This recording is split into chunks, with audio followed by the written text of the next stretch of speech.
Le fils d'une de mes amies a été harcelé sur les réseaux sociaux. En tant que maman d'ado, je me demandais si ça arrivait à mon fils. En tant que parent, comment je dois réagir et l'accompagner. Il est beaucoup question aujourd'hui, en effet, de cyberharcèlement. Alors, je crois qu'il faut bien avoir à l'esprit deux choses. La première, c'est que l'enfant qui est cyberharcelé, en règle générale, il est également harcelé dans la réalité de sa vie quotidienne à l'école.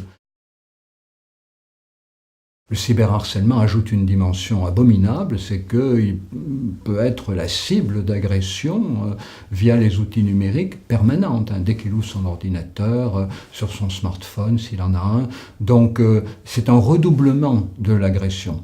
Mais ce qu'il faut savoir aussi, c'est que beaucoup d'enfants peuvent se sentir malmenés quand ils vont sur Internet, simplement parce qu'ils ont affaire à des camarades qui n'ont pas intégré la logique d'Internet. J'en vois pour preuve le fait que beaucoup de directeurs d'établissement actuellement me disent qu'ils passent leur lundi matin à séparer des enfants qui sont en train de s'affronter physiquement.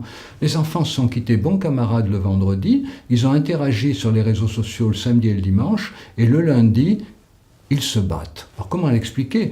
Tout simplement par le fait que ces enfants, personne leur a expliqué la logique d'Internet, qui est une logique qui favorise la caricature, qui favorise l'expression péremptoire, qui favorise même l'insulte très vite. Les réseaux sociaux, très vite, on le voit sur les forums, les propos deviennent violents. Et donc ces jeunes qui se quittent bons copains le vendredi, ils commencent par interagir de manière sympa le samedi, et puis très vite, ils ne se comprennent pas. Pourquoi ils ne se comprennent pas ? Parce qu'ils n'ont pas le repère du visage, ils n'ont pas le repère du regard de l'autre. Ils n'ont pas cet outil de régulation de la communication humaine. Alors ils se caricaturent, et puis ceux qui ont le sens de la formule qui tue, évidemment, vont prendre un grand plaisir à l'asséner aux autres, et puis le lundi matin, ceux qui ont l'impression d'être malmenés sans trouver la bonne réponse via Internet, vont prendre leur revanche au poing. Et puis certains, peut-être, ne vont pas prendre de revanche parce que se seront sentis véritablement malmenés, harcelés. Donc il faut bien prendre en compte dans cette question du harcèlement un mauvais usage, une mauvaise compréhension des outils numériques. Et ça, il faut l'expliquer aux enfants. Alors après, il y a évidemment des formes de harcèlement bien réelles, lorsque des enfants relayent des malveillances contre l'un de leurs camarades. Ça aussi, il faut l'expliquer aux enfants. Le fait de dire à quelqu'un « t'es gros, t'es moche » dans la cour de récréation, ça ne fait pas plaisir. S'il y a 2-3 camarades qui le disent, ça ne fait pas plaisir non plus. Mais s'il y en a 50 qui se mettent à le relayer, la même chose.